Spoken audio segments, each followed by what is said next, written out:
When summer arrives in Milwaukee, all my friends know where we're going. The lakefront becomes a mecca. This, to me, is the epitome of Wisconsin. This week on Open Record, the world's largest music festival, The Summerfest, is back for number 56.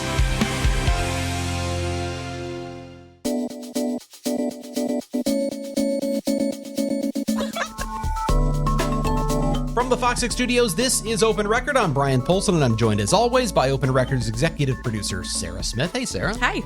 And we will be joined by 3 special guests today. First time we've done this. This will be fantastic. All of whom have a lot of things to do and people to see, so we're going to get right to this. We are recording this episode on Wednesday, June 12th, for release on Thursday, June 13th. And when I say that, I almost imagine all 3 of our guests going, what? Because when this podcast is released, we will be 1 week away from the opening day of Summerfest 2024. In a bit, we're going to be joined by Kevin Kennedy, Vice President of Business Development for Milwaukee World Festival, as well as Tamara Tomczyk, Brand Activation and Engagement Manager. Tamara, I see, did I get that right? Okay, she's nodding. With U.S. Cellular. But first, we have the man responsible for booking the bands, hundreds of bands, the Vice President of Entertainment for Summerfest, Scott Zeal. He'll be joining us when we come right back after the break. So this will be the 56th year for Summerfest in Milwaukee. You go all the way back to the 1960s when this started. It is now 9 days of music and live entertainment on 12 different stages, permanent stages. And if I'm doing the math, that is 108 individual stage lineups to book and fill over those 9 days. That's an enormous job. And that belongs to this man, Scott Zeal. Scott, welcome to Open Record. Good morning. Hi. So 100, I mean, when I say that 108, I'm taking the 12 stages times 9 days, each one with its own individual lineup. That's an awful lot to book each and every year. How do you do it? We're definitely not bored, that's for sure. I'm fortunate enough to have 3 other people, Sean, Lauren, and David, on our booking team, as well as some young, smart college kids that come to us for 6 months of the year. So we sit in a room and we listen to what everybody out in the community wants to hear at our festival. We're something for everyone. So we're doing all styles of music. So it's, part of the most fun of a part of our job is that we have country and EDM and hip hop and classic rock. And then the most challenging part is, how do you keep up with all of the different bands? And you must listen. Yeah. All of you must listen to a tremendous amount of music. It's constantly like we have like our war room where we sit and we spitball ideas. Hey, have you heard of this guy? Oh my gosh, he's from London and he's making a big, a lot of noise over there, and they're going to bring him over. So we're sharing stuff and we're listening and making decisions all year long. Gosh, I just have so many questions. So how did you even get into this? I mean, because, you talk about your team and you talk about the people that are with you, for a couple months of the year. Is this what you envisioned when you were like, my career is this? How far back do you want to go? I don't know. What did you go to college for? Yeah, What was your major in right. college? And did you envision, I'm going to be booking bands for Summerfest for a living? Yeah. The quick story is, one summer my younger brother was grounded and he bought an acoustic guitar and he started writing songs and he started playing in bands. And I started hanging up posters and renting the VFW and getting kids to come out and see his concerts. I went to school at St. Norbert College in Green Bay and De Pere, and I did everything that I could since there was not a music business degree there. I was on the concert committee. I ran the radio station. I got a marketing degree. And then I ended up in Milwaukee with my first job, working actually in broadcast. I worked for a radio station, a print publication. You have that radio voice, by the way. I mean, it's clear as day. Thank you. Wait until Kevin gets here. So I just started doing everything to find my path into the music business. And I was on the Whammy board for a while, and I met Vic Thomas, who eventually brought me in to meet Bob Babish, who has been the entertainment director for 46 years. He just retired a year or two ago, and I just started working seasonally for them. And I was also doing a lot of stuff. I started a record company, and I was managing bands. So I was basically immersing myself in the business. And over time, I mean, I came to realize how unique and special, the opportunity to work at Summerfest was. They trusted me that I, had good ears and found bands pretty early on. So that's kind of how I got here. Well, I think all the way back to the beginning, this was a rock festival in the beginning. And you said now it's all these genres of music. And you're really trying to please a lot of audiences here because you want to keep it something that's vast and appeals to a lot of different people. How challenging is that to balance all of those different requests and desires and needs? And on any given day, someone shows up and they go, this is my day here at Summerfest, and I want what I want to be here. How hard is that to balance? It's challenging. I mean, I think that we, from year to year, you see, obviously, we've gone from, 11 days to 10 days to 9 days over 3 weekends. So we have a longer booking window. So it's allowed for us to have, more opportunities where bands are touring. Longer because you mean it's over 3 different weekends? Correct. Okay. Yeah. So there's more bands to choose from. So if there's, some like this year, there weren't as many country acts, on the free stages. We have 2 large country shows in the amphitheater. So we're just constantly balancing the different styles. I mean, certainly, there's a lot of new emerging, Latin music, Mexican music, K-pop, all these things that people want to see and hear.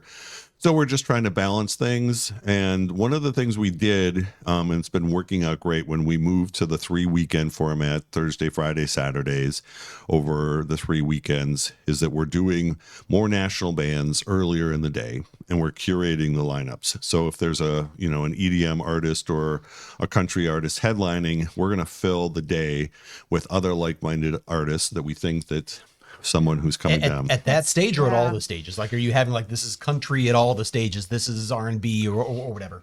No, it'd be on the US Cellular stage where we have a country headliner at 4:00 in the afternoon. You're going to see some new national country acts that are getting their first couple of songs played at radio. Maybe it's their first tour. We're excited about presenting them. And we think that if you come down early to the festival, you're a country fan, you're going to fall in love with somebody new. So that offering is happening all over the grounds. And I think, to me, one of the fun parts is just the discovery of new music. If you come to Summerfest, you're going to see somebody that maybe you haven't heard of, or you've been hearing their name. And this is an opportunity to walk from stage to stage and see new artists. I just think that, I think about even some of the free stages where I saw bands play there and they weren't big names, but you knew them because they had songs on the radio. And then 2 years later, they're playing, the 10 p.m. in the amphitheater.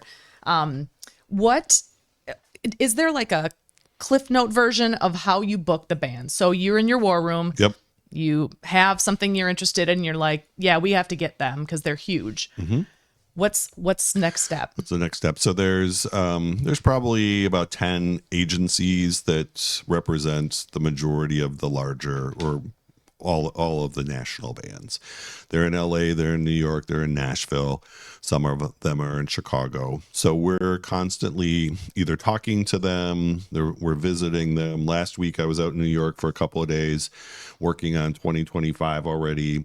So a lot of face-to-face conversations, hearing, you want obviously the biggest names in music, but you also want to hear from them about who's going to be the next big star. So they're pitching you on ideas, and you're also just, okay, who's going to be touring around our time frame. We do compete a lot with the European music festivals. Glastonbury starts on our second weekend, the big one in the UK. And there are a lot of artists that will go over and start with that festival. Then they'll stay in Europe for a good chunk of July. And then they'll come back and do some stuff like Lollapalooza or some other festivals later. So we're trying to figure out, you start with like, who should we be going after? Who should we be spending our time on?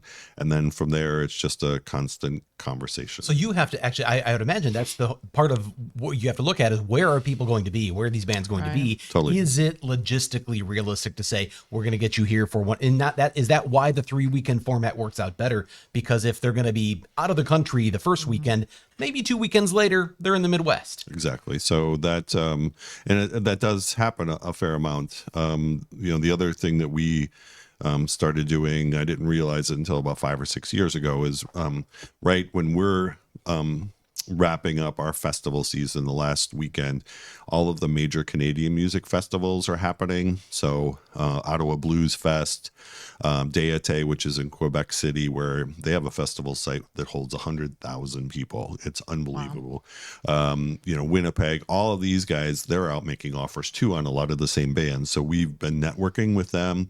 And so it's, strength in numbers. If I can make an offer in 3 other festivals, make an offer together, we get a little bit better price, and then we can kind of create that routing that the artists really like.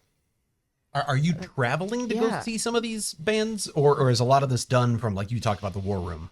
I think with technology, I can go on YouTube and I can see performance footage from anybody, so like we're still going out and seeing music, but I mean, does it help for nailing somebody down sometimes to be there in person and go, hey, we just saw your show, we want you to come to Milwaukee? I mean, does that make a difference? Absolutely. Yeah. I think them seeing how passionate you are, a lot of it too is there's, I'm trying to think of like what a good example would be, but there's agents, or mainly managers. Managers are the ones who are really with the agents. They're going out to the nightclubs every night. They're going out and they're finding, I'm in Nashville, some band is playing for the first time on a Tuesday night at 8:00, and you stumble in, you've heard about them, and then you discover, a new band. So those are the ones who are signing the young artists. They're helping them kind of, create their craft in terms of recording some demos or recording some things. And then those are trusted people where we've booked some of their artists in the past. We know that they have really good ears. They're a very competent business team. So those are the ones that we spend time with. And certainly if we get an invitation from, somebody coming through town at one of the many great Milwaukee clubs or Chicago clubs, we'll go out and see the music. Now, a lot of the shows, some of the bigger names on the main stage, it's a show. It's not just maybe one person standing there singing with a guitar. Does some of that and what their touring needs are, does that play into maybe who you book or at what day? Oh, absolutely. I mean, I'll give you there's a lot of examples. I mean, the big stars, they create a big production, and that's a lot of times, like, Justin Timberlake is playing in Chicago on the first Saturday of Summerfest. I tried to get Justin to come here. He created a production that works only really inside. So like a Pfizer Forum or the United Center or an arena. So there are some things from the get-go that, even if, us having a great reputation in the American Family Insurance Amphitheater, we did a big remodel coming out of COVID, and now it's one of the most state-of-the-art facilities. If an artist has a vision and a certain type of production, it only works in certain settings. So that either works to our advantage or disadvantage. So you kind of have to tailor it to whatever they're doing. I will tell you, by the way, my claim to fame in my life is when I was in Des Moines, Iowa, working at KCCI TV a long, long time ago, 24 years ago, maybe 25. I interviewed Justin Timberlake when he was with NSYNC. They came to, and the thing is, I didn't know anything about NSYNC at the time, and I thought, who is this cocky guy? Who is this? And then he became one of the biggest stars ever. And now I go around telling people, hey, I interviewed Justin Timberlake. I wish we could talk to you forever, Scott, because we've got 2 more guests and we have limited time. So I want to ask this because this is you guys still use and have the trademark world's largest music festival. Hundreds of thousands of people come to this every year. It's an enormous thing. And it's still $28 to get in. And there's all these other opportunities to get in for less. Yeah. I just think of it, compared to other music festivals, it is really affordable. You have all of these stages. Number one, how do you keep it that way? I mean, I know some people would like to go back in the days when it was $1.50. It's never going to happen. Right. But I mean, it's still $28 for the acts you're seeing. How do you keep it that way?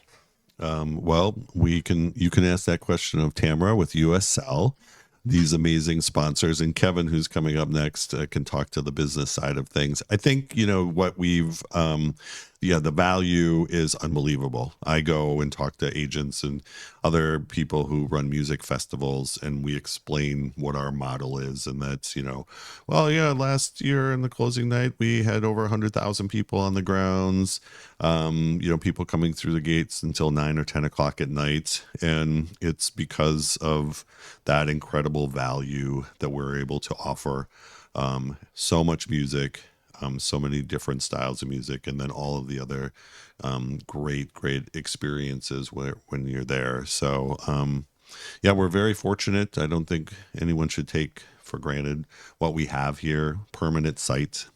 Most of the other festivals are unload and ad hoc pack site. back up. And I think about Lollapalooza in Chicago, fantastic festival, Yes. but you're talking about porta potties and other things. This is not like the facility we have at Henry Meyer Festival Park, and stages. Some festivals, it's like there's the main stage and the west stage, or stage 2 and 3. Here, everybody knows them. Yeah. It's American Family Insurance Amphitheater. It's the BMO Pavilion, Briggs and Stratton Big Backyard, Generac Power Stage, U.S. Cellular Connection Stage, and those require sponsorships, big sponsorships, big commitments. We're going to talk to the man in charge of those big sponsorships and a lot of other things, the man in charge of business development, Kevin Kennedy, when we come right back on Open Record.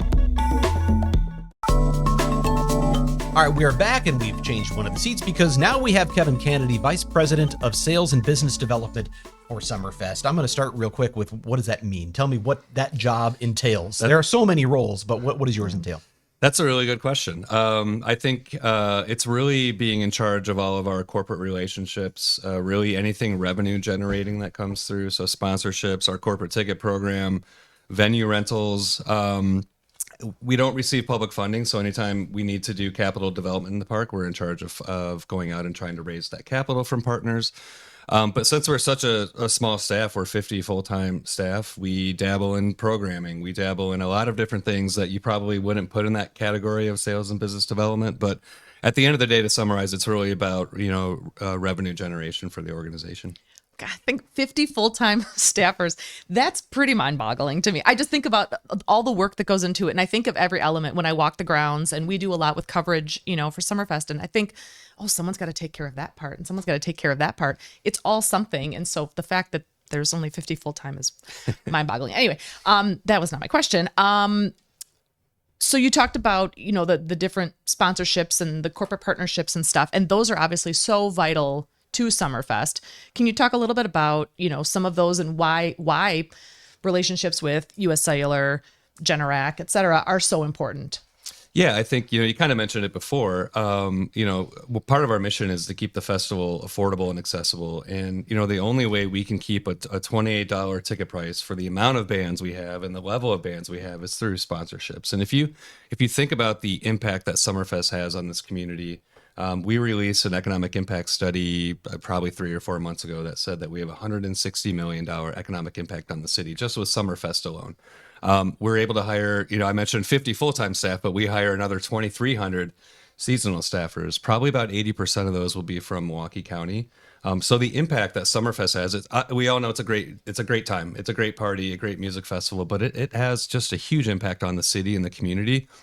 And that's only possible because of the organizations that choose to sponsor Summerfest. And, we check all the boxes on all the marketing elements and the exposure and all those elements that a sponsor wants to get out of a program like that. But there's definitely a deeper connection that our sponsors have to Summerfest and what we can do in our mission as Milwaukee World Festival and really supporting the community. And so we couldn't do any of what we do. We couldn't do all the bands that Scott gets. We couldn't find all of the ways in which we work to impact nonprofit organizations and the free admission promotions without their support. I think of you mentioned Milwaukee World Festival, and you've used the word mission a number of times. It is a nonprofit organization, and there is a mission behind that. And I know that mission has a lot to do with civic pride. It also has a lot to do with educating the public on all of our ethnic differences and all of the different nationalities that are represented. You look at the different festivals beyond Summerfest, German Fest and Polish Fest. We have Pride Fest. There's Festa Italiana, all of these other things. how important is that mission in attracting the sponsorships? I think that's somebody trying to reach me. We can talk to them later.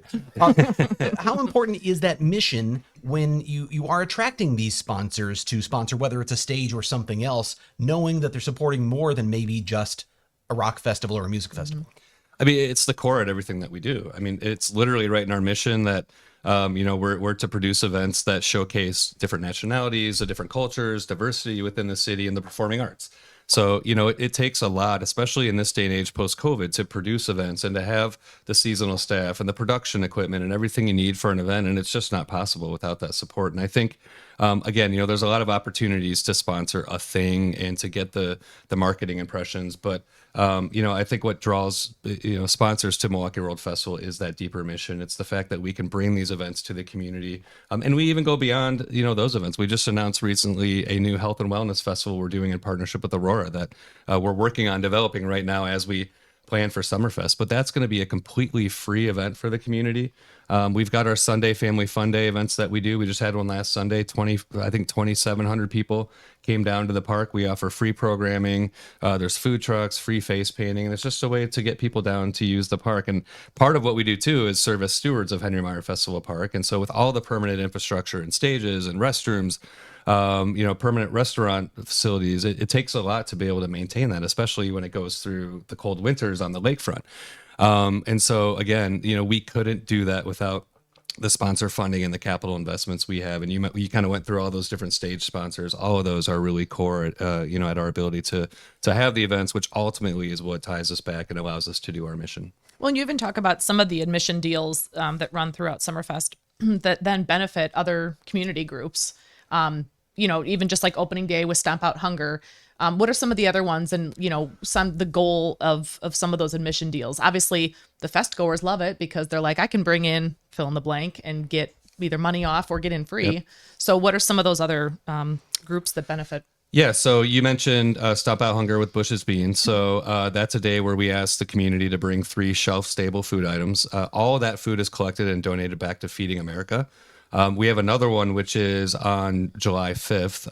That is another food collection day. Same thing. We ask for 3 shelf-stable items. All that goes to Feeding America as well. So last year, between those two promotions, we collected 27,000 pounds of food, which is incredible. And we do another one called Make a Child Smile Day with Northwestern Mutual. It's on that is on June 29th, Saturday.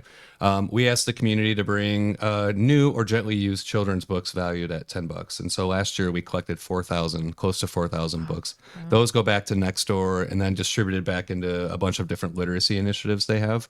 Another great one is our Briggs & Stratton Mary Lou's Closet supply drive. So Mary Lou's Closet is a United Way initiative where they have these little carts in Waukesha and Milwaukee Public Schools, and they're full of different hygiene supplies. So if maybe a student doesn't have access to those in the home, or maybe they have an immediate need in school, we just ask the public in exchange for free admission to bring hygiene supplies, and then those get distributed back out. And I think last year close to $19,000 worth of supplies were collected and donated back. So whenever we have an opportunity to integrate a nonprofit element or a charitable element through anything we do, whether it's our admission promotions or programming, we work to try to do that. I was thinking about this. When you start anything where you say, we're going to sponsor every one of these stages, we're going to sponsor, you run the risk of every year people having new names of stages and not being able to understand what's it. But there's so much consistency. Things are going to change over time.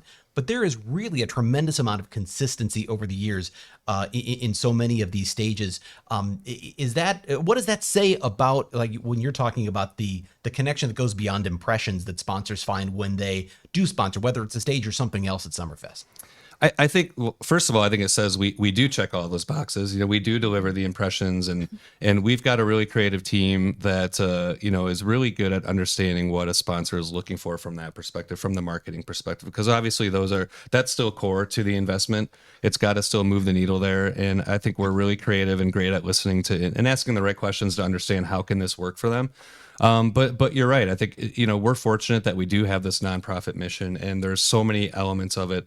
And they see that connection. And if you kind of look, a lot of them are either Milwaukee based or Midwest based organizations that are connected to Milwaukee, that value Milwaukee and have a presence here in Milwaukee. So there is that connection to support of the community. And I think in this day and age, especially as we purchase products or we want to partner with a brand, in our personal lives, we're looking for that. We're looking for organizations that are not just providing a thing for us to purchase, but are supporting community in different ways. And I think it's the combination of all those that we do really well, and have done really well, and we can prove that we can do, that keeps them, staying with us, many of them for 10, 20 years and more. Yeah, the obviously it's a music festival, but if you walk around any one of those days that the fest is going on, there are so many other things to do. If you want to take a break from the music, or maybe the music isn't your thing, but you want to just be around the people because you love a good festival, what are some of those other things that people can take part in? Yeah, there are so many this year. One of the elements I'm really excited about.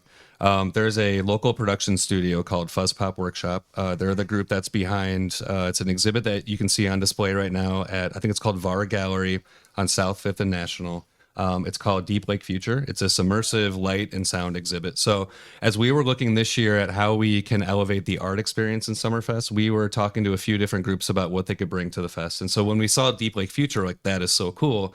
Can you create something for us? And after a lot of conversations, we were able to work with them on a new exhibit that's going to debut at Summerfest this year called Yield. It's similar in nature. It's an immersive light and sound experience, but it's basically mimicking walking into a cornfield. So you mentioned Iowa. I'm originally from Iowa. Most of us in Wisconsin have probably walked through a cornfield, and that feeling of just being surrounded by these tall corn stalks. It'll be like that with these 12-foot tall corn stalks. Only these things are full of thousands of LED lights.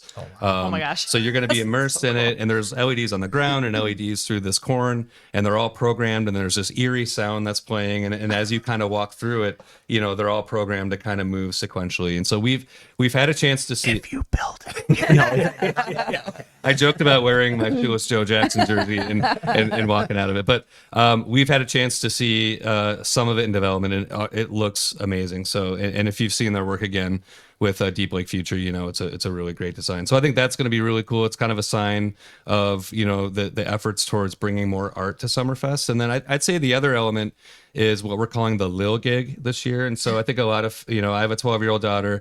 A lot of, families are always wondering, is there enough to do for our kids at Summerfest? And so we've got a lot in store for kids and families. We've got a lot of family-friendly programming, lots of community arts groups that'll be down, like MISO, science shows and magicians and face painting, and lots of organizations coming through with hands-on activities, all of it in what I think is the coolest playground and park, the Northwestern Mutual Community Park. So you can come down early, you can get in free through one of our admission promotions, and then you'll find there's just tons to do for families and kids at Summerfest this year. I want to get to our third guest, but before we do, one thing I'd be remiss if I didn't bring up. I think it's a green initiative that I think is going to be wildly popular this year, and that is reusable cups, souvenir cups that'll get you $1 off a beer. So that's new this year, right?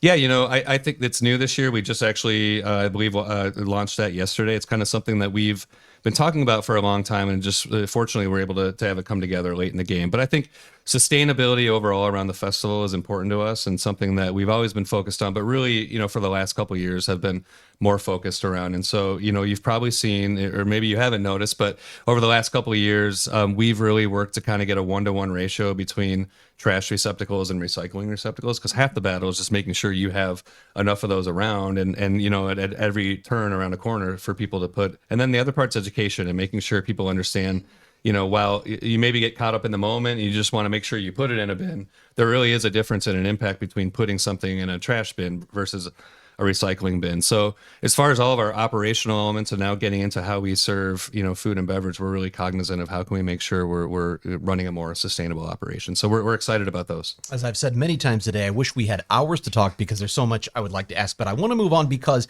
we are going to come back from the break. We're going to talk to, we mentioned all of these stages, these sponsored stages. One of them, the U.S. Cellular Connection stage. FOX6 is a media partner this year for that stage, and we're going to be joined by Tamara Tomczyk with U.S. Cellular when we come right back. All right, we are joined now by our third guest here, and we're still talking Summerfest. This time it is Tamara Tomczyk, Brand Activation and Engagement Manager for U.S. Cellular, here to talk about the U.S. Cellular Connection stage and more. First of all, thank you for joining us on Open Record. And tell me about that. I want to start with your title, Brand Activation and Engagement Manager. What does that mean? It's a mouthful, isn't it? It sounds like you have a lot to do. Right. Yes, but I think that I have the best job at U.S. Cellular because I get to partner with amazing organizations like Summerfest. I'm responsible for our sponsorships and brand activation programming. So I get to bring our brand to life at these events. Because I think, people hear US Cellular, oh, okay, they do cell phones, cool. But it's so much more than that. So it's more than you just going, hey, look at this placard with our latest phone releases on it. What other kind of stuff do you have that activates the brand and gets it out to the people? Yeah. We, at US Cellular, we don't like to just put our name on a building or put our name on a sponsorship and walk away. We want to bring our brand to life. So right now we have this amazing Us Mode lounge at Summerfest. And the lounge really is our opportunity to say, hey, it's time to kind of put your phone away and enjoy this festival. Which seems so Yes, anti to something a is. cell Yeah. phone company would want to say. Yes. Put your phone away. Yeah, but you know what? If you think about it, look at society right now. We're on our phones all the time, and it's not so great. There's a perfect time and a place to use your phone, but we're overusing it, and so we need to really put it away. And so at the Us Mode Lounge, what we're going to do is just have some fun activities. Encourage people to put their phone in this special setting called Us Mode, where it removes some distractions so that they can be present and have genuine connections at Summerfest. It's like and it's got to be difficult because you want to ride that fine line between take pictures and so you can remember it or Or tweet post it, on tweet the X. hashtag. Yeah. Right, But also in looking up some US Cellular stuff, I saw that it was like people check their phones or touch their phones or grab them like 350 times a day. And that, like, I messaged him immediately and I was like, that's so many. And you know what she did? She messaged me and she said, this one stat jumped out at Yeah. me 352 times a day, and I realized I had just picked up my That's phone what- to look yes. at that. You know how many times, and Yeah. you know, so you're right. There's an addiction to There is. the next notification, and I can't miss. I got to be caught up. Yeah, and if you by just simply putting your phone into Us Mode, which is almost like airplane mode, right? So it's being able to customize the settings so that you can choose what distractions, what notifications you're going to be getting so that you can be present. Is in this the somehow moment. specific to us? What is is this? That's not. mode. Okay. No, it is not, but we will help anybody, any carrier will help you at Summerfest. We'll have an expert there that can help you put your phone into Us Mode. And there's nice chairs and stuff there too, right? There It's like it's not is. just like, oh, here's a charger for your phone. There's nice loungers there. It's a nice space. Yeah, it's a really great space. It's a space that is going to like be interactive. It's a space that you can just rest and relax. We actually have sunshades this year, so you can get a little bit out of the sun. You know, it's really fun. We're going to have a miniature US Cellular connection stage, and we're going to allow people to, through AI, be able to put them and their friends on the US Cellular connection stage. Wait, is this what And you're then- telling me I about? was Is this telling Brian about it, This is and- like a VR type thing or something? It's AI. Or- Nope. It's AI. Oh. It's not VR. Yep, Okay. it's AI. So Even you'll better. Yeah, you'll get your picture Okay. taken, and then your face will be superimposed into a my gosh. avatar, and then you get to place your avatars on the stage.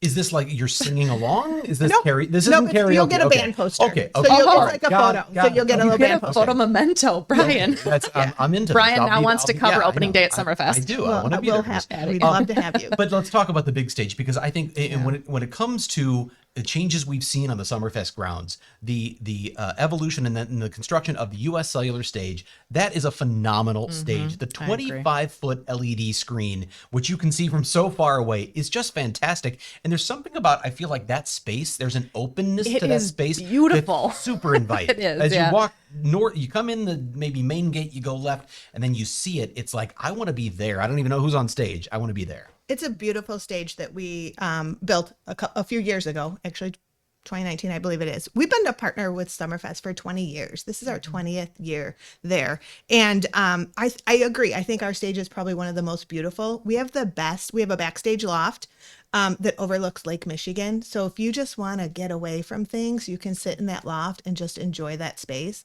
It's very open. It's very beautiful. What are some of the bands? And I think the other benefit, I think, in that US Cellular stage is the variety of bands. I know we talk about variety across the whole fest, but I just think that US Cellular stage, you will get a little bit of everything. You do. So who, like some of the names this year? Yeah, Scott does an amazing job. So Yeah. kudos to him for the bands he gets on all of the grounds, but especially the US Cellular stage. This year, there's a few that I'm pretty excited about. I know Mario is going to be huge for those fans. Chase Rice on the last day. We've been partnering with him for a while now, so we'll be doing some meet and greet opportunities there with Chase Rice. Yeah. Jesse Murph is another one that's going to be really fun. Black Pumas. I'm Black excited Pumas. about that. Yeah. I I'm saw excited. Eve 6, and that got my juices flowing. So, like you said, all over the map, the genres. Yeah. When you when it, as it gets closer here, we're a week away. I mentioned it before we got started. There's got to be so much still to do. Are you kind of in frantic mode right now, going, "Oh my gosh, we're a week away"? I was just sharing yesterday. I spent the entire day in Ticketmaster mode. So, we're doing a ton of contesting with tickets and such. And so I'm excited. I was yesterday, putting all those in the mail and getting them off of my plate. I just talked to Tamara before we started recording this, and I said we got to go stop by my colleague Enid because we got to talk about contesting, because Fox 6 this year, which is new for us, is the TV sponsor of the U.S. Cellular stage, the media sponsor. So that's a super exciting partnership, and we're like so excited about it as we work through our logistics of planning for the whole festival. So like, what does that mean, and what kind of impact does it have to have a media partner in something like this? Yeah, I mean, we're very excited to have you guys as a media partner as well. But I think the impact for us, it's just getting the word out about the amazing things that we're doing on the ground. Like I said earlier, we don't want to just put our name on it. We're activating this space. We're doing something fun. And the more people that know that, the more people that will be able to engage in it. My understanding is we have 2 different days where there will be actually Fox 6 personalities there doing meet and greets, There right? will be. Yeah. And I will be there for one of them. And I won't say which one, but I know there's a couple of different days. But not that anybody's coming to see me, but there will be a lot of other really cool They're people coming to from be Fox 6 AI will be on there. the stage. They want to know which day is Brian going to be there? I'll go to the other one. What kind of band poster is he going to create? It'll be a country run? No, it's rock. No, yeah, it's what's that? I said rock. Yeah, you're right. Yeah, she's Yeah, right on the I money. know, That's yeah. probably something rock related. But I mean, I'm all over. I like a lot of genres. My playlist is varied. It's okay. I'll just put that down there. That's fine. So what is it? You mentioned contests. What kind of things do you have that you're working on right now as you're leading up to? The We've festival? got a lot of ticket contests. So winning tickets, winning U.S. Cellular Power Pass tickets, winning U.S. Cellular 3-day pass tickets, amphitheater tickets of a show of your choice, admission tickets, all of it. We're doing it through our social channels. We're doing it through Fox 6. We're doing it through some influencers, lots of different ways. We just had a really big ticket giveaway a couple weeks ago in our retail stores where we gave away 4,000 tickets. What is like? Are you there every day of this thing? Are you there for some days? And is there some? And do you get to go there and be? Do you get to go and enjoy the festival, or are you working the whole time? I get to enjoy it. I am there every day, but I feel like that's because I love this festival. It's just so much fun. There's so much to do, so much to see that's why I want to be there. But yeah, I'm usually there. I do get to go see some people. You said something earlier about maybe if you're not there for the music. What I find so amazing about this festival is I'd say more often than not, I go without a specific band I'm dying Correct. to see. Yep. I go because I want to be there and walk from stage to stage and catch a glimpse of this band and then go check out that one and then go get something from, the Mater's spot or somewhere, get some great food, get a microbrew, whatever it is, get a Miller Lite. And it's that festival atmosphere, seeing the lakefront and just the people watching. Absolutely. I know. As Scott said earlier, being able to go to a stage at 2:00 and seeing this band that you watch then over the years grow. I mean, U.S. Cellular has had some amazing bands on our stage that are doing the amphitheater. They're selling out the amphitheater. I mean, they're Yeah, selling out. that's- Kane yeah. Brown was on our stage. I remember several years ago running from the amphitheater to the U.S. Cellular stage on the opposite ends of the grounds just so I could catch a little bit of Kane Brown. And now he's at the amp. One of the really fun things I think is when you go early is staying all day and watching and just feeling the vibe change. Yeah. And then then it gets dark and the vibe really, it's a whole different crowd. It's a whole And then I different leave because feel. I'm an old lady. But I'm a stay late kind of guy. I want to be there for the Yeah. whole thing. So I love that. I always say to Scott, I'm like, I love when you're putting these amazing bands at 4:00, like from the 80s and That's 90s. where I thrive. I get home and still get in bed by 9. It's fantastic. Wrong. All right. We're not out of time, but we're getting close. So we're going to take a break. And when we come back, we're going to go off the record. And it is time for us to go off the record. This is the part of the podcast where we get a little more casual and have a little fun by answering a question for which we have not prepared, but of course the person who has prepared it, as always, is Open Records executive producer Sarah Smith. So what do you have, Sarah? It was funny because before this podcast started, we said, hey, guys, if you want to stick around, you can. We'll talk about that later. And now we launched right into it. So now Tamara's stuck. I guess that's true. I didn't really ask you. I'm just kidding. You're it's okay. here. It's a really harmless question. Okay. So this study came across our inbox earlier this week. And I thought, man, what is more controversial than ice cream flavors? So what is your favorite ice cream flavor? Let me just tell you that according to this study, Wisconsin's favorite ice cream flavor is Blue Moon, which is delicious. Really? Yeah. That is the number one. That's what this says. And cream Superman flavor. is the second favorite flavor in Are Wisconsin. you asking? What's like, Superman? Is this my kid? I think What- Superman is like a fruit punchy, like it's blue and red, I feel like. I think yellow. it's blue, yellow, Yellow. red. Yeah, Oh, yeah. blue, yellow, red, Right. yeah. I It's, guess it's Superman. all the primary colors. Oh, okay. And it's that's really sweet. I guess all ice cream is sweet. And that Neapolitan is the most popular across the United States. So, All these surprise me. I would not have guessed. Tamara, any. what's your favorite ice cream flavor? Butter pecan. Ooh, okay. I like a good butter pecan. But those two, the Blue Moon and Superman, Yeah. bring me back to my childhood in Yes. Michigan. Man, Yes. we'd go camping, and I was always blue mouthed because I was Yes. eating those two ice creams. Dang, every once in a while, cops will have Blue Moon, and I'm like marking it on my calendar. Like, we need to go. It's so good. You know what's funny is when it comes to ice cream, I always feel like I see all those other flavors and I want to try them and I think they're great. Strawberries can be fantastic and I don't need fruit in my ice cream. I don't know, orange, but I don't. I always go with something that's got chocolate. When I was growing up, it was mint chocolate chip. That was my favorite. If you had asked my parents, mint chocolate chip every time. Yeah. But now I've evolved to those like, the moose tracks or the dark chocolate Chunky If I something, see yeah. something that's it looks like it's just a rich dark. It looks like soil. It looks like garden soil. I'm in. That's the one I'm going for because I just want a rich chocolate, and I feel like if I miss out on that, then it Brian likes wasn't the soil. best ice cream experience. Okay. Kale? That's my daughter. Yeah, I- I usually just go, hot fudge sundae, but if I have to have a flavor, it's probably chocolate chip cookie dough. Yeah, it's a classic. Okay, not Can I bad. just tell you, we celebrated my mom's birthday back in May, and we had cake with a side of cookie dough ice cream. And my daughter was eating, and she was so gross, like spitting out, like sucking on all the ice cream off the cookie dough pieces and had them on the plate. And I thought she was saving them. Turns didn't out want she them? didn't want them. Oh, really? And then I struggled with, do I eat them? I did not. I was just That's going to gross, ask, so what but- did you guys do with the pieces We afterwards? sadly folded up the plate and threw it away, but I was like, I thought you were saving them to you eat didn't one giant You didn't cookie pack dough them all ball. together, put them in the oven, and have like a giant cookie? Not No? after you sucked on all of them. Yeah, so. no, well. Kale, can you stretch that mic over and do either one of those guys want to answer? Let's see. behind Yes, you? I'm trying to get a camera shot of them. Oh, But yes, I'll stretch the mic. All right, so this is Kevin. 'Kay. Kevin, what's your favorite? I recently just had a new kind. I'm forgetting the brand because I'm always looking for the little pints and trying to find the next Yeah. flavor. But it was called Dirt Cake, and it's basically I think it just had it's vanilla with Oreos and yeah. marshmallows, but it was so finely ground and blended that it wasn't like chunky, but it was fantastic. So that's my new favorite. okay. I like dirt cake. That's good. That doesn't sound bad. Okay. So this is not my favorite, but my son and I had, and I'm not going to name the brand, but we had blueberry cheesecake. Oh. And it was incredible. Oh, but that for me, sounds- cookies and cream, Okay. hands down. It's like comfort food. Yeah. It's like I can. Yeah, I know, right? It's like you need a gallon of it, and it's like nobody's And business. man, did you ever think like you hit that big chunk of Oreo and you were like, yes, it was Score. just so good. It's like peanut butter cup and you get a really good chunky cup.